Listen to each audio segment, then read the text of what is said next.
आयुष और आयुषी दोनों भाई।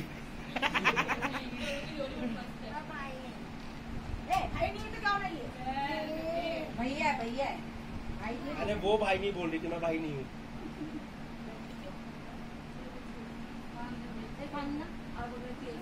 जा तो বললাম তো হ্যাঁ বললাম তো তোর যা ছোট বাচ্চা ধরে মানতে পারে না।